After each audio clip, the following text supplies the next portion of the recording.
Son las 9:05 de la mañana, iniciamos un enfoque de los sábados que es efectivamente recurrente, sustantivo y sobre el cual vamos a conocer opiniones de destacadas personalidades, que es el tema de la seguridad ciudadana. Hemos vivido una semana intensísima y en general casi todos los días tenemos noticias muy desagradables y preocupantes y al mismo tiempo pues ordenanzas y proyectos e ideas digamos de reorganización y de cambio.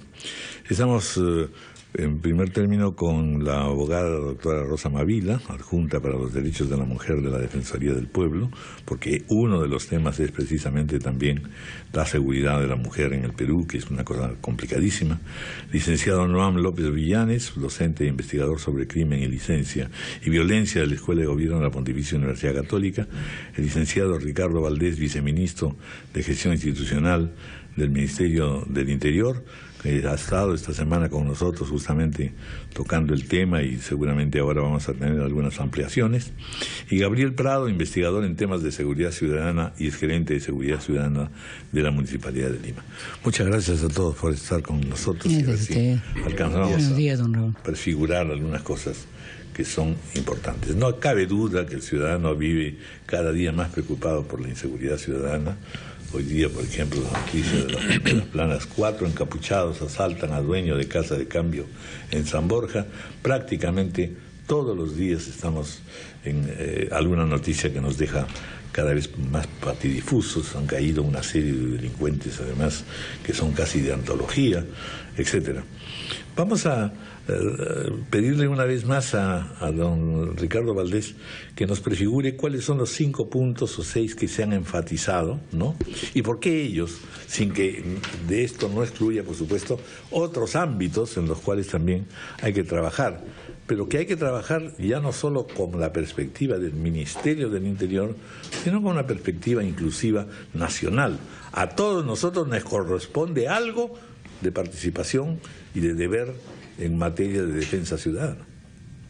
Bien, los dos temas centrales, y sobre esos dos temas centrales se van a derivar una serie de acciones, son la lucha contra el crimen organizado y la otra es la lucha contra el crimen común de las calles. Justamente creo que esos son las dos grandes modalidades con las cuales tenemos que enfrentarnos, ¿no?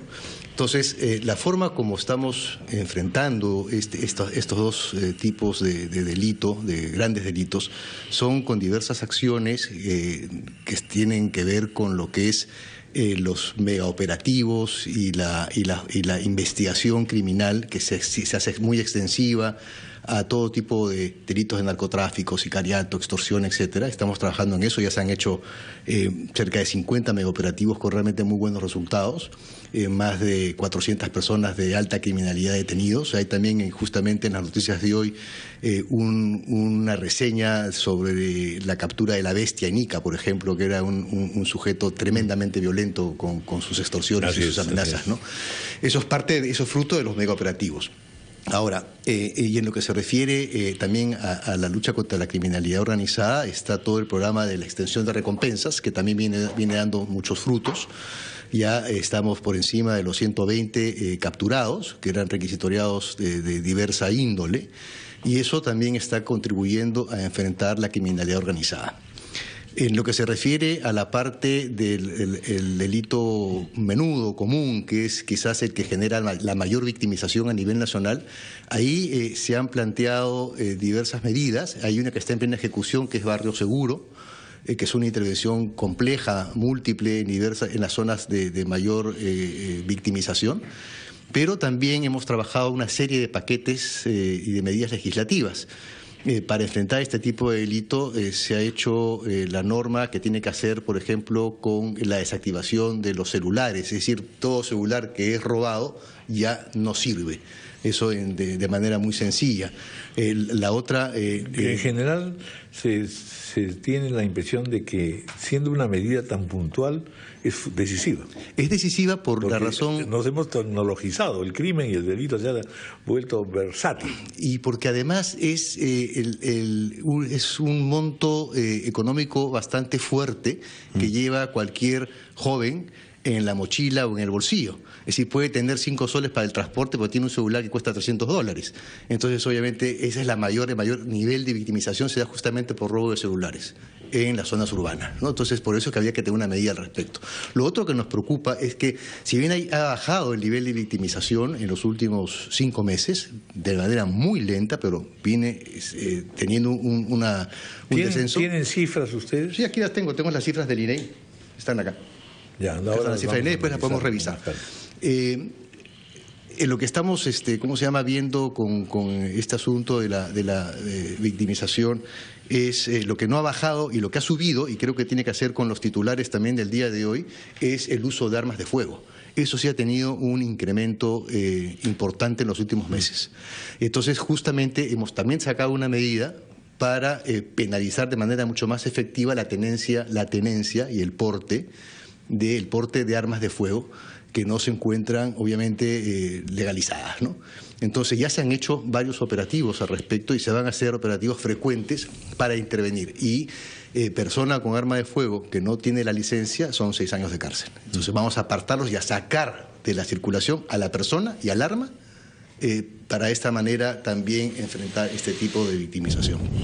Efectivamente, digamos, lo que viene señalando don Ricardo Valdés es aquellas acciones que se vienen realizando. Hay todo un programa bastante más complejo, pero que tiene una primera cuestión complicada, y es las relaciones entre la autoridad civil y la policía, y entre la policía y la población, es decir, qué confianza o qué grado de confianza tiene la policía en su propio cuerpo policial, donde además se han registrado una serie de cambios, muchos de ellos complejos y seguramente también han suscitado problemas al interior de la institución policial. Pero me gustaría también ver un panorama un poco más amplio, y le voy a pedir a Noam López Villanes, que es investigador sobre todo, ¿cómo podríamos presentar el cuadro del crimen y la violencia y la inseguridad? Porque la verdad que no necesitamos estar frente al crimen y la violencia para que los ciudadanos no estemos todos sobresaltados y preocupados, porque hasta por pequeños detalles, si estamos en una calle donde hay demasiados carros, ya uno empieza a inquietarse, puede pasar cualquier cosa, en fin. Hay pues un sobresalto constante, una inseguridad que es perniciosa. Sí. Bienvenido. Gracias. Como bien lo acabas de comentar, hay una percepción de inseguridad que es como que coloquialmente se llama un concepto que se estudia, que es miedo al crimen. Y en general Perú se ubica entre uno de los países en América Latina que tiene más miedo. No necesariamente estamos frente a un país que tiene mucho homicidio. Nuestra tasa es de 6,7 por 100.000 habitantes, comparado con países de América Central, pues que bordean los 30 por 100.000 habitantes. Evidentemente aquí no es el lugar donde hay más homicidios. Existen en varias regiones, es frecuente, salen los medios, pero comparativamente hablando, no nos localizamos como esos países. En donde, digamos, sí nosotros estamos punteros es en el tema de robo.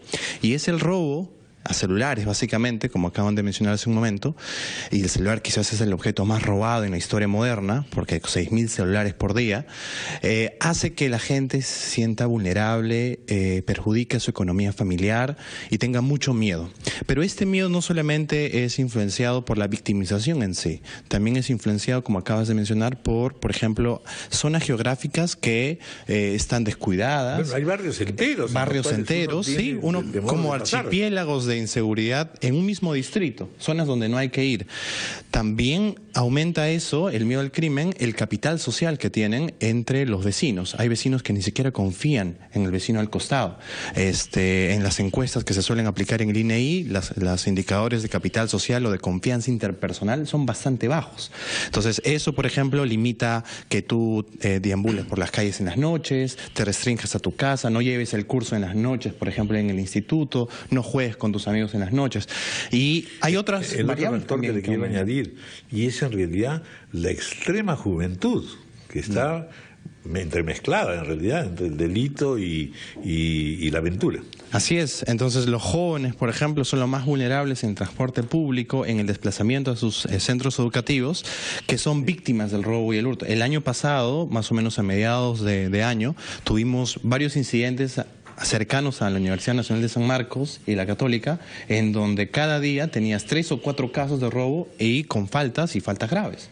Entonces, claro, los jóvenes son una de las poblaciones bastante vulnerables. En la universidad venimos implementando un estudio sobre miedo al crimen. Hemos ubicado 5 ciudades claves, porque hay una brecha entre el miedo y la victimización en sí. Hay ciudades que no tienen mucha victimización, pero tienen mucho miedo. Hay un mapa que el INEI saca, está me parece en la página 89 del último informe, y en el que se puede ver y se puede contrastar que el Perú tiene mucho miedo, ¿no? Entonces, claro, hay que hacer políticas frente al miedo, pero también frente a lo que genera la victimización y el crimen, y creo que hace un momento han estado comentando 5 puntos claves sobre eso. Sí. Ahora, el tema de la percepción, que es también una de nuestras metas, cómo enfrentar la alta percepción, tiene ciertas variables que son difíciles de controlar, porque no solamente es la victimización que incide en la percepción, sino la impunidad. Entonces ahí nos encontramos con un problema muy serio, porque si la gente siente, mira y ve de que una persona es detenida, pero que después aparece en las calles, eso lo que hace es incrementar la sensación de miedo que estás comentando precisamente, ¿no? Sí, porque no hay resultado finalmente. O sea, la policía actúa, pero finalmente el aparato de justicia tiene resultados limitados, ¿no? Sí, Perdón, vamos a tener que hacer una pausa, son las 9:16 y continuamos.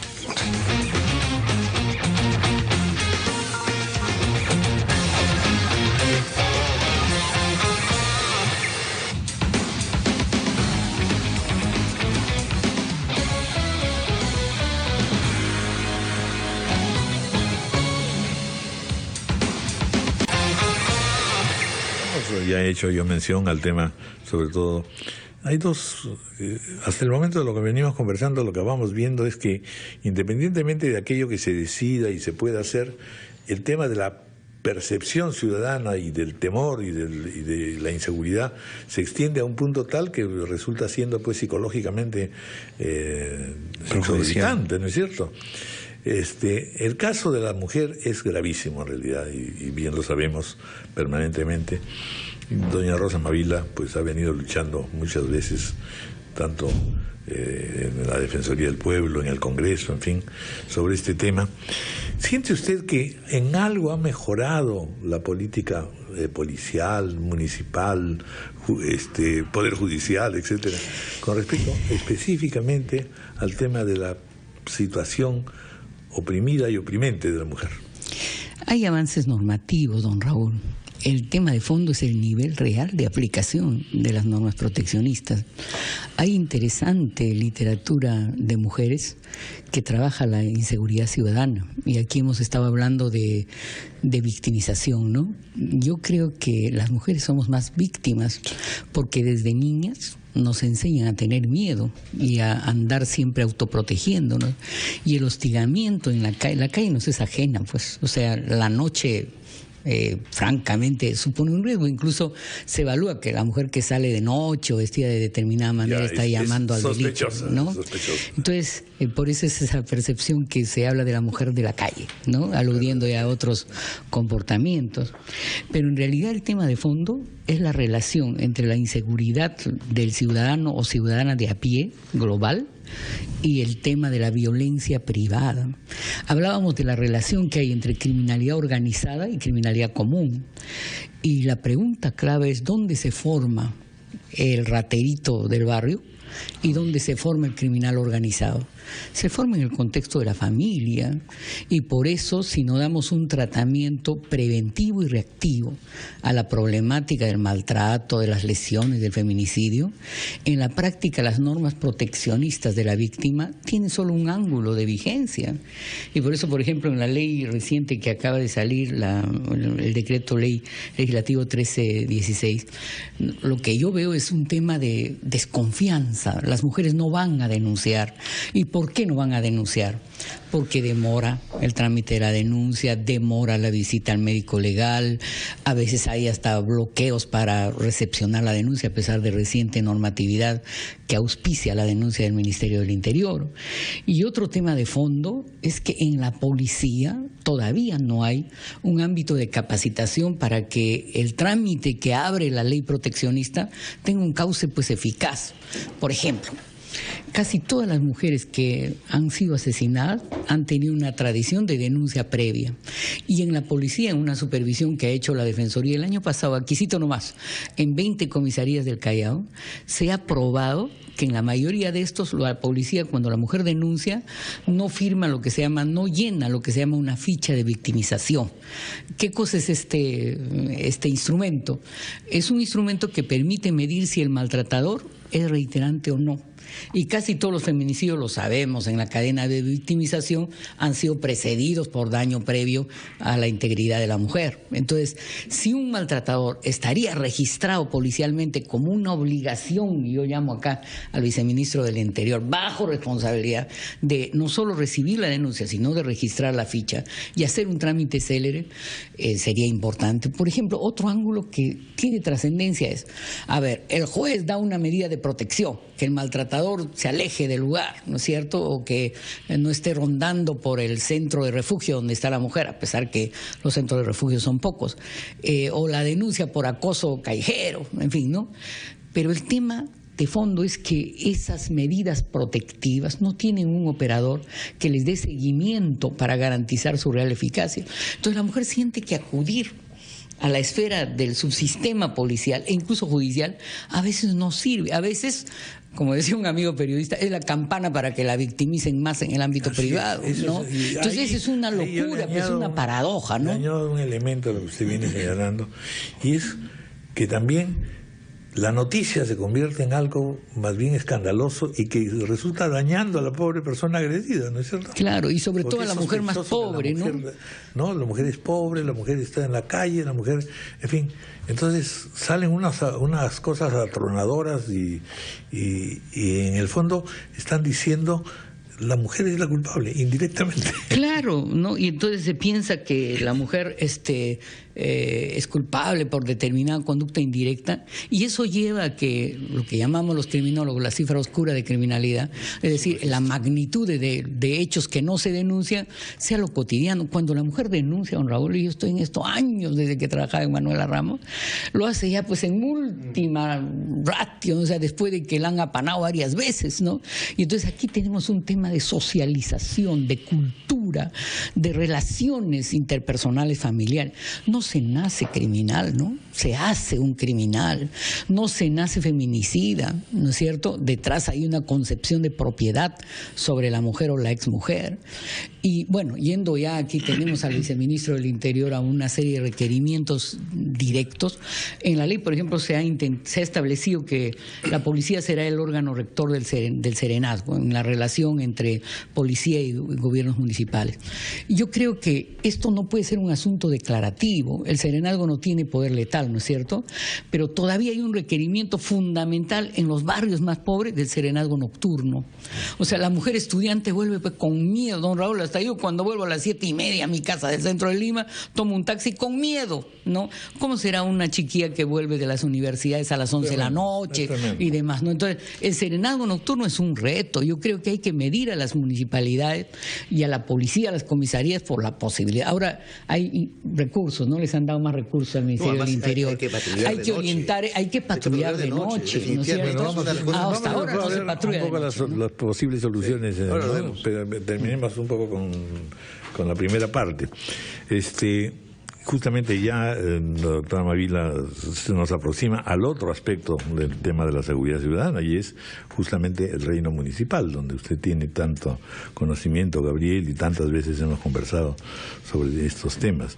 Es decir, cuánto tienen que hacer las municipalidades, cuánto el serenazgo, y en general, sí, así como las personas a veces desconfían o están decepcionadas de la acción policial, en general, en muchos sitios, en muchos distritos, justamente sí tienen confianza en esa acción. Es decir, digamos, así como la policía tiene que intervenir, los ciudadanos se sienten con mucho más confianza de tratar el tema entre ciudadanos.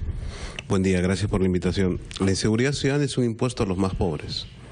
Son los más pobres los que tienen los peores servicios y los que tienen los servicios bastante dispersos en materia de seguridad pública. Hemos dicho hasta el cansancio las comparaciones entre diferentes distritos y los tipos y la cantidad de agentes vinculados a la seguridad. Y eso se tiene que cambiar y se está cambiando progresivamente en la eficaz redistribución del personal policial. En segundo lugar, el ámbito local es el escenario ideal para el combate de la criminalidad y el delito. También hemos referido que los espacios públicos tienen que ser cada vez más vigilados, pero tienen que ser apropiados por la comunidad y liderados por la autoridad política. Una calle que no tiene alumbrado público es un escenario ideal para el robo. Una ventana o una casa que es abandonada es un escenario para que haya un problema vinculado a la seguridad pública. Los mototaxis en una serie de zonas periféricas de la ciudad se convierten en un escenario ideal del delito. Cuando no hay alumbrado público, el comercio ambulatorio desordenado es un espacio para que el crimen avance. El transporte público atiborrado, el transporte público desordenado es un escenario especial para la ocurrencia y la convergencia del delito.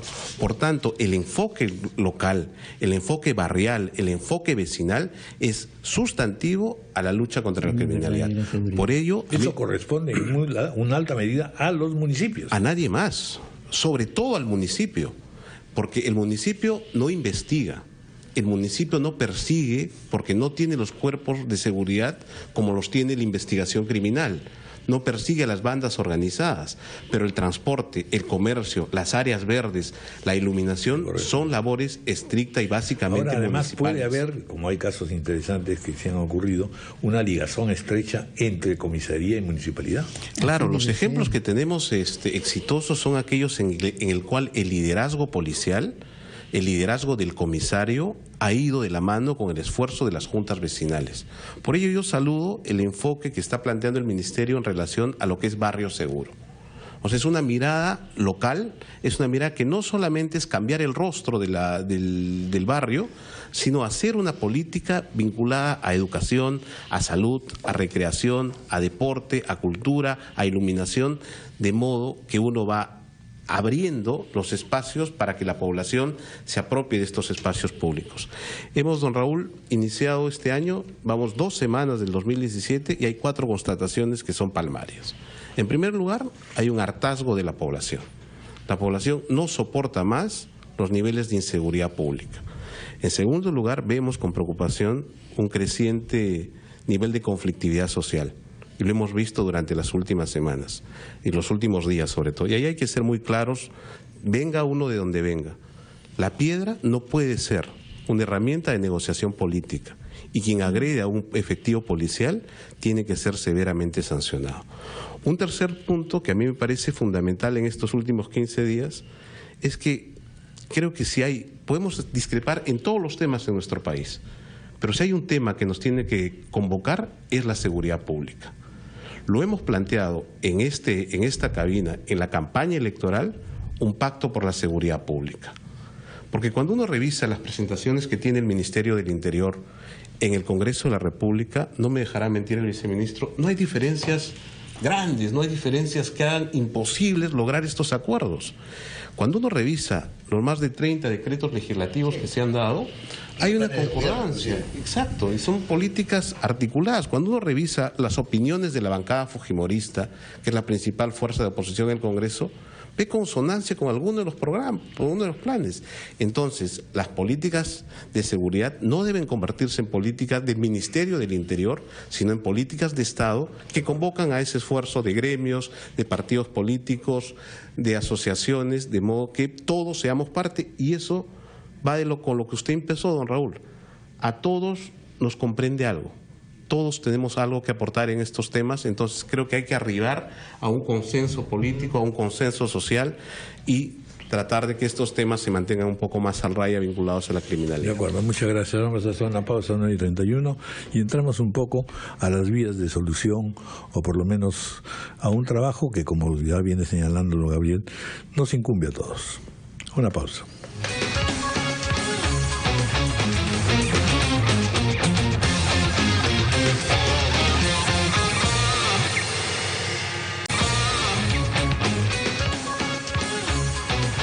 Bueno, pues esta primera media hora ha sido particularmente útil incluso hasta para deprimirnos un poquito, pero en realidad se derivan una serie de necesidades y de medidas que van entre lo práctico, lo medular y, en fin, que nos comprometen, insistimos, pues a todos de alguna manera. ¿Cuál es el resultado y el balance que hemos tenido de esta primera hora, don Ricardo Valdés? ¿Y cuánto de esto siente usted que se está atacando? ¿Cuánto de esto está funcionando? Siempre con la duda de si el cuerpo policial no solo lo está actuando bien, sino si es suficiente su gestión o cuánto tiene que relacionarse la Guardia Civil con la civilidad. Por eso se llama Guardia Civil. No, definitivamente una de los ejes que no terminé de explicar y que voy a después en otro momento mencionar cuáles son las alternativas que estamos manejando, es lo que llamamos la revolución de las comisarías. Precisamente para poder tener mayores niveles de seguridad tenemos que tener a una comisaría manejada por un comisario probo. Nosotros venimos reuniéndonos cada vez que podemos con los alcaldes. Ayer hemos estado reunidos con todos los alcaldes, por ejemplo, de la zona de Ancash. Y habían alcaldes que nos decían, llévese a este comisario no sirve.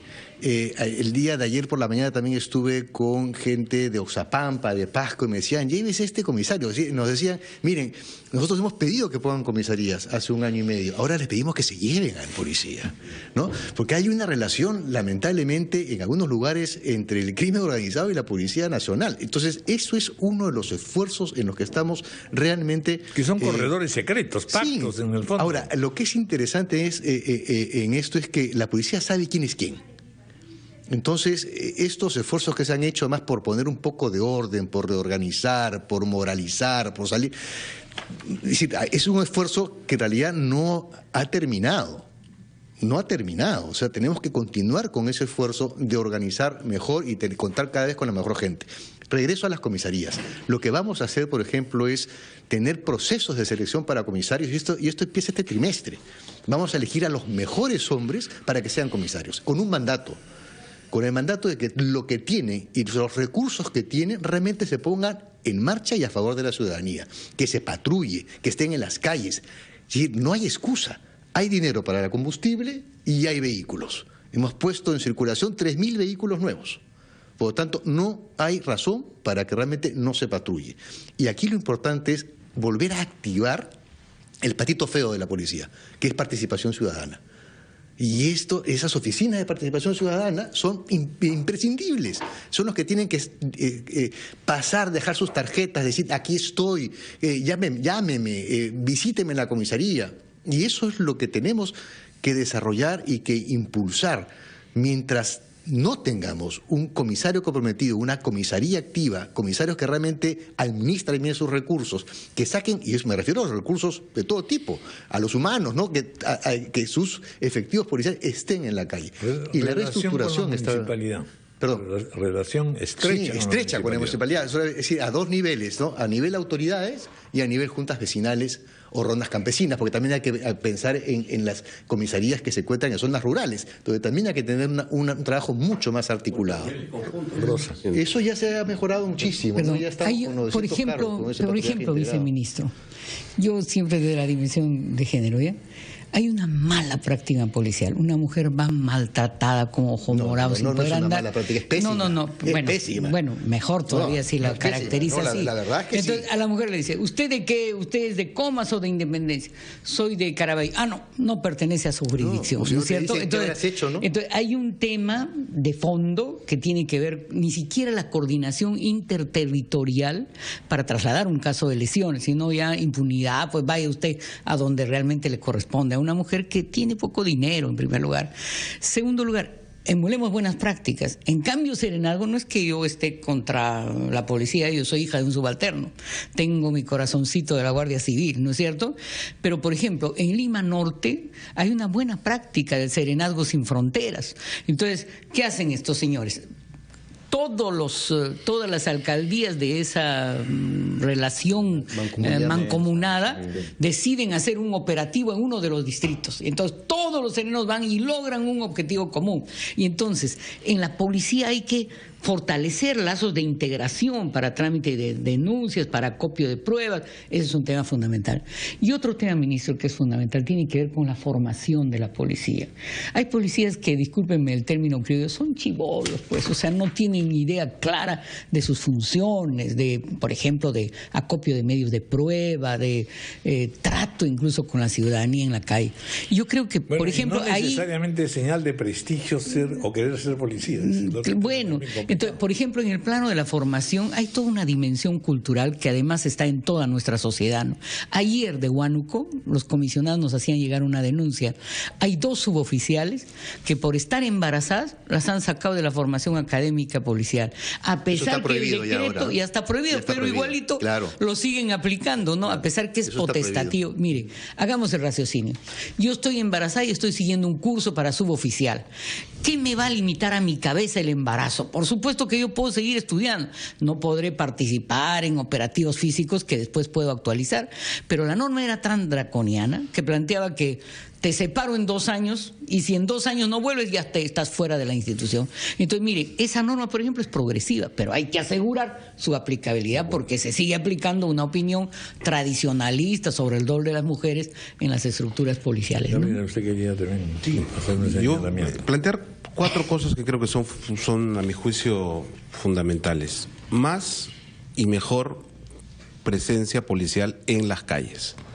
Entiendo que hay 10.000 efectivos que van a ingresar a esas labores. La policía para quitarle esa grasa administrativa que tiene y sacarla a las calles, ¿no? Esos 10.000 que se están lanzando han sido suficientemente preparados. A ver, ahí vienen de 2 vías. En el radio local, vienen de 3 vías, ¿no? Vienen de 3 vías. Una que es la de policías con experiencia que van a dejar la función administrativa, que ya la están dejando para patrullar, ¿no? Eso es uno, y eso viene con la reestructuración que se implementa este año, ¿no?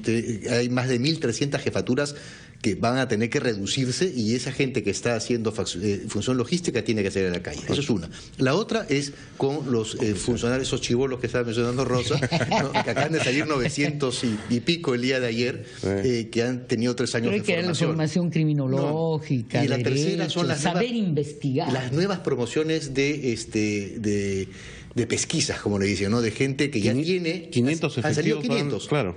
Ahorita, hace poco, que han sido formados durante estos últimos 6 meses del año 2016 y acaban de salir. Entonces tenemos que evaluar ellos con la eficacia de la gestión. Por ejemplo, a ver, ¿cuán eficaz es la policía frente al maltrato, frente a la reiterancia? Totalmente de acuerdo, por eso que tenemos una serie, nosotros estamos sacando la evaluación, disculpa Gabriel, pero estamos llevando la evaluación al INEI. Si estamos queriendo ser evaluados por el INEI. De acuerdo. Por eso, mejor y más presencia policial en las calles, labor orgánica con los municipios a través de estos 1.000 patrulleros de patrullaje integrado. En segundo lugar, un tema que no hemos tocado y que es de relevancia muy importante, que es parte de los decretos legislativos, es la declaratoria en emergencia de todo el sistema penitenciario de nuestro país. No vamos a avanzar en seguridad pública si las cárceles siguen siendo lo que son. Por tanto, no es solamente el INPE, sino es el sistema penitenciario en su conjunto. Ahí hay que poner especial atención y creo que esos decretos legislativos pueden ser fundamentales para ordenar, hacer inversión, pero hacer que el sistema penitenciario sea coadyuvante a la seguridad pública. En tercer lugar, cosas muy concretas que ya se ha dicho acá. El robo del celular tiene que dejar de ser una mercancía por la cual uno se desangra o por la cual uno puede hasta perder la vida.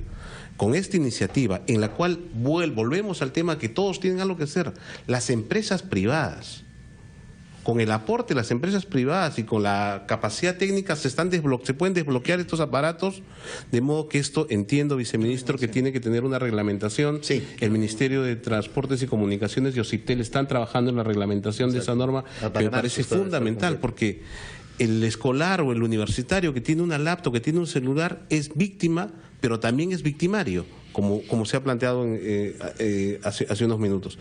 Y en cuarto lugar, plantear que los espacios de convergencia tienen que darse en el Congreso de la República. En el Congreso de la República, la activación de estos decretos legislativos, si bien va a pasar por la Comisión de Constitución, estimo que ninguno o muy pocos de ellos tienen algún viso de ser inconstitucionales y tienen que dar paso, y eso anticipa de que hay un consenso político para la seguridad. Y termino con el último tema, que es vinculado a las coimas a los efectivos de la Policía Nacional. Es moneda corriente y quien dice lo contrario es que ha vivido en otro país o miente. Que la coima policial es y ha sido una columna vertebral en muchas de las acciones policiales. Y eso se tiene que cambiar de 4 a 8 años. Creo que es una iniciativa importante para evitar que estos casos surjan en lo cotidiano. Yo quisiera insistir en algunos aspectos, a ver si me puede ayudar un poquito, no en López. Es decir, tenemos que hablar de un marco más amplio, ¿no es cierto? Porque al final de cuentas, toda esta situación conflictiva y debilitada que vivimos en materia de seguridad ciudadana tiene que ver primero con la corrupción, tiene que ver con el narcotráfico, tiene que ver con una serie de otras instituciones que están acostumbradas a que no intervienen, entre ellos también el sector privado, ¿no es cierto? Es decir, ¿cuántas veces hemos discutido sobre cuánto más tienen que hacer los bancos, por ejemplo, para ayudar, finalmente, porque a ellos les conviene, son las principales víctimas, etcétera, ¿no es cierto? Les dejo planteada la cuestión porque me dicen que hay que hacer una porque la otra cosa es pues la inmoralidad y el soborno. Es decir, aquí el narcotráfico está financiando. El caso de Ferrari es una cosa que se queda uno con la boca abierta. ¿Cómo puede alguien mover millones de dólares y el hombre tiene todos los mecanismos de defensa? Hasta ahora es muy difícil probarle cuándo el delincuente es. Sí. ¿No? Le dejo un poco planteado el asunto, hacemos la pausa. Okay.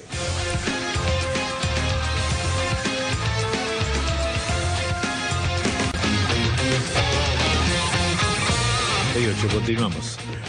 Noam López. Sí, comentabas que en realidad el tema de seguridad es más bien compartido. Si uno, por ejemplo, ve la Estrategia Nacional de Lucha contra Drogas y uno ve a todos los ministerios y a todos los organismos del Estado que tienen que intervenir con una cuota de participación, pasan los 30. Es decir, cuando uno habla de seguridad, no solamente se va a restringir al Ministerio del Interior, al Ministerio Público, al Poder Judicial, los que están adscritos al sistema de seguridad y justicia, sino que hay otros también que velan por la participación y trabajan de manera colaborativa. Tenemos salud, tenemos educación para entrar a escuelas, universidades, para hacer inclusive los diagnósticos con las encuestas. Entonces creo que es bastante compartido y hay que derrumbar mitos de que la seguridad es solamente el Ministerio del Interior, sino que le competen a otros sectores también. Al respecto, comentar dos cosas fundamentales. Están interesantes los decretos que se acaban de salir en esta semana, plantean buenos cambios. Indudablemente hay dos que aluden, por ejemplo, al tema de reestructurar el Ministerio del Interior, reestructurar la policía. Van a generarse ahora dos viceministerios, el de orden público, el de seguridad pública, ¿verdad? Uno va a ver la parte de investigación, la parte más criminal, el otro va a ver la parte más de prevención, que es, me parece, con el cual ingresó el gobierno actual, a diferencia, creo que no es un consenso todavía, a diferencia de Fuerza Popular, que más bien proponía la mano dura, ¿no? Cárceles en las alturas, penas más largas, pena de muerte, policías militares en las calles. O sea, creo que todavía no está el consenso tal como lo estaba presentando Gabriel. Pero creo que hay que construirlo. Y en ese afán me parece importante organizar la casa, organizar la institución, porque si no, la capacidad del Estado se va a restringir. No vamos a poder implementar esto que bien se está formulando en materia legal. Y al respecto yo quisiera colar con la parte de municipalidades que acaban de comentar. Lima, por ejemplo, en tema de recaudación solamente recauda el 30%, o sea, el 70% evade impuestos. Exacto, y hay una norma que justamente apunta a eso. Sí. No tienes recursos. Con un sol que se grave, por ejemplo, el tema de la boleta, ¿no?, de servicio eléctrico, un sol llegas a 59 millones de soles, más o menos el estimado. Y si pones 3 soles, llegas a 207 millones. Con eso hacer inversión a nivel local. El año pasado fui invitado en algunas municipalidades a conversar con, por ejemplo, el Coresec, el Codisec que tienen ellos, y tienen muchas ganas de trabajar. Pero ¿qué cosa se les cruza primero por la mente? Hacer el sistema de videovigilancia. Entonces le dices, ¿Es necesario el sistema de vigilancia? Sí, vamos a instalar 100 cámaras acá. La fiebre. Mira, Lima Cercado, zona 1, tiene 50 cámaras. 100 cámaras para guardar, 100 cámaras para equipar. Entonces es demasiado. Y le dices, ¿con qué indicador tú has puesto que se necesitan 100 cámaras? No, porque ya tenemos los diagnósticos, no lo tienen a la mano. Segundo, ¿cómo vas a sustentar? Porque hay que gastar operativamente. O sea, la inversión es la primera fase, pero luego hay que mantener todo eso. Y pues asciende a unas sumas bastante considerables. Pero es lo primero que se les ocurre. Lo segundo, comprar patrulleros. Lo segundo, comprar uniformes. Y luego dices, ya está la parte de seguridad, ahora me voy a dedicar a otras cosas. Creo que hay que trabajar la parte de metodología del sistema de inversión pública en tema de seguridad. Si uno lo compara, por ejemplo, con turismo, lo compara con alcantarillado, uno puede encontrar como 200 hojas para decir, así se hace un proyecto en alcantarillado, así se hace un proyecto en turismo. Tú vas al tema de seguridad, solamente tienen una directiva que tiene 3 páginas. Y que no te dicen cómo hacer, qué hacer. Te piden tu mapa del delito, no tienes encuestas al año, no tienes sistemas que recogen información. No tienes audiencias públicas para evaluar el comportamiento de las autoridades. Exacto. Y luego te piden, por ejemplo, el indicador de homicidios. Pero tú vas a zonas donde no hay homicidios. Ese no es el tema. Aquí es lavado de activos. Claro, hay subregistro. Aquí hay trata de personas. No es el enfoque. Entonces creo que hay que trabajar mucho en la parte de dotarles a los organismos locales de instrumentos para que ellos mismos puedan guiarse y elaborar sus propios diagnósticos, luego participar a FONIPREL. El viernes terminó la parte del plan distrital de seguridad ciudadana, se cumplió el plazo, ya debieron haber presentado las municipalidades distritales, las municipalidades provinciales, y las mejores propuestas van a entrar a FONIPREL y se van a financiar. Pero evidentemente, si no tienen las capacidades, hasta septiembre del año pasado, octubre del año pasado, estuve más o menos conversando con autoridades y no lo tenían clara todavía. Pero dudo que en 3 meses hayan podido trabajar esto. Ojalá no sea solamente una cuestión declarativa de buenas intenciones, porque cuando uno revisa todos los planes vinculados a seguridad pública de los distritos, muchas veces son solamente acciones que no tienen un correlato con el tema presupuestal, que no tiene un correlato con indicadores. Sí. Exacto. Entonces yo creo que el sistema de seguridad ciudadana en su conjunto debe dejar de ser menos ceremonial y dar paso a acciones mucho más concretas. De acuerdo. Porque las reuniones en alcaldes, las reuniones con los comités de seguridad ciudadana son esfuerzos que desgastan a la autoridad y lo que hacen es alejar a la población, porque dice, este comité que se llama de seguridad ciudadana no sirve para nada, porque no resuelve el problema en mi barrio. Hay buenos usos, ¿no? Por ejemplo, Miraflores. Son menores. Jesús María. Son menores en digamos, por el tema de coordinación, práctico, ¿no? Poner algo mandatorio. Y para terminar la idea, se hacen delegando estos planes de seguridad ciudadana a nivel distrital y terminan siendo consultorías de 12.000, 15.000 soles, que cuando uno las revisa, básicamente es como un estado de la cuestión y es un copiar-pegar inaudito. Entonces, con eso no se va a avanzar a nivel distrital, local, y de eso se necesita trabajar, por ejemplo, barrio seguro, necesitas la municipalidad, necesitas reordenar toda la parte que Gabriel ha estado diagnosticando como contextos donde se promueve o digamos, se incita al delito, ¿no? El delito del crimen urbano. Hay un tema de cultura, si se quiere, de gestión pública, de gobernabilidad. Hay mucho diagnóstico y poca acción, ¿no? Y entonces poca gerencia social. Entonces, esto hay que ser conscientes todos los operadores sociales, políticos, económicos, ¿no? Por ejemplo, en el ámbito local, la relación municipio-policía pasa pues también por la fiscalización ciudadana. En la ley hay una buena propuesta de audiencia trimestral pública que tiene experiencia en América Latina. Ahí veremos pues al comisario corrupto, al que permite rendición de cuentas, ¿no es cierto? De otro lado, hay algunos temas, por ejemplo, se ha reorganizado el sistema del tratamiento de la infracción juvenil. Hay un nuevo código del niño y del adolescente en toda la materia del derecho penal del adolescente. Pero nosotros estamos clamando hace años el tema del tratamiento, pues. O sea, el tratamiento es adictivo en drogas y alcohol. Entonces se financia mucho, pero para lo importante que tiene que ver con los jóvenes primarios que por ser adictos o raterillos, etcétera, están encerrados en la lógica del internamiento aprendiendo a ser mejores delincuentes, no hay un programa serio de tratamiento. Esta es una necesidad perentoria en el país, aquí y ahora. Eso es un tema de seguridad, de salud pública. Don Ricardo Valdés, ha sido sumamente interesante. Sí, o sea, creo que en general todas las participaciones han sido sumamente buenas y muy integrales. Creo que hemos cubierto buena parte de las... Hay un aspecto que me gustaría en el comentario, a ver si puede usted añadir algo, y es un poco estudiar experiencias latinoamericanas exitosas en esta materia. Sí, sin duda. Inclusive ya hemos estado conversando con gente de Colombia, por ejemplo. Hemos estado... Bogotá, claro. Desarmamiento. Exacto. Desarme, Bogotá. Exacto, justamente con ellos, ¿no? Entonces, y vamos a traer otras experiencias a nivel de América Latina para poder tener un diálogo, además, mucho más directo y fructífero con la propia Policía Nacional. Pero me gustaría más o menos poco resumir donde yo veo que hay que actuar. Yo veo 10 campos de lo que hemos discutido, en donde debemos realmente poner las fuerzas, ¿no? Lo primero, comisarías eficaces y eficientes, realmente que tengan un excelente trato al ciudadano, de que realmente se recepcionen las denuncias, que realmente se trate bien a la mujer, en donde tengamos una perspectiva...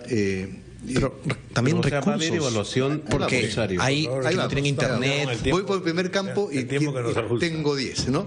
Lo otro es participación ciudadana y un mejor relacionamiento con los municipios. Me parece que eso sí es fundamental, ya también se ha mencionado al respecto.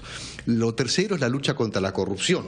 Y aquí eso debe ser implacable, debe ser realmente sostenida, directa, etcétera. Hemos creado normas al respecto. Eso debe ser apoyado por la población, porque también hay una campaña que hay varias normas. Desde la reacción está intentando crear un clima contra la gestión. Sí, ¿no? Claro, el tema de deberes, etcétera, también tiene que hacer con ese asunto, ¿no? Pero hay normas orientadas ya a la lucha contra la corrupción.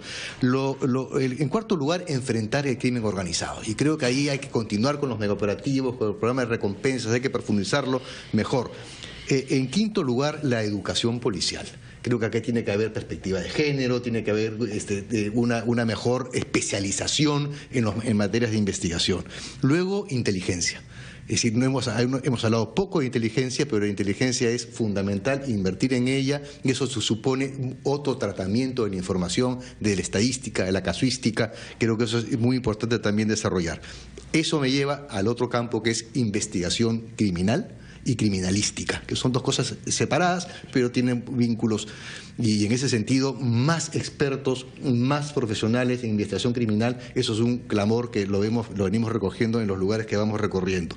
Lo otro es administración de los recursos eficientes. Como decíamos, los recursos no solamente económicos, hay dinero, y creo que no podemos decir que no hay dinero, sí, claro. Hay dinero, hay que administrarlo mejor, y tenemos distribuir mejor también al personal policial.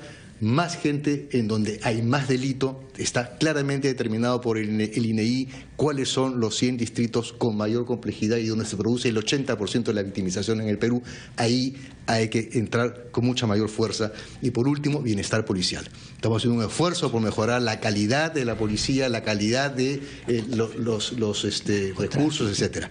Todo ello, obviamente, tiene que hacer con la lucha directa con los temas centrales que hacen con la delincuencia organizada, con el narcotráfico, con los remanentes del terrorismo, con la minería ilegal, con la tala ilegal, con el lavado de activos, en fin, con toda la lacra que podemos enumerarla de la sociedad. Si realmente trabajamos estos campos como corresponde y tenemos ya planes en ese sentido y un marco normativo que forma parte del paquete legislativo, vamos a poder reducir la victimización, y tenemos indicadores y retos que nos hemos planteado en ese sentido. Vamos a aumentar la confianza de la ciudadanía, y por ende también queremos aumentar los niveles de denuncia, porque son muy bajos, la cifra negra es muy alta, y en ese sentido también reducir la percepción de inseguridad. Esto yo creo que de alguna forma... es un marco interesantísimo, sí. La verdad, que vamos a divulgarlo y vamos a tratarlo consecutivamente a lo largo de informaciones y comentarios. Bueno, muchísimas gracias a Gabriel Prado, a Ricardo Valdés, a Noam López, que es toda una revelación, la primera vez que lo tenemos en Radio Programa. Tercera, creo. Tercera. Ya hemos encontrado. Y Rosa Mavila, que por supuesto es siempre bienvenida. Gracias. Muchísimas gracias. Gracias, un gusto, la verdad. 10 en punto de la mañana, con puntualidad británica, nos vamos. Y viene, por supuesto, Diálogos de Fe.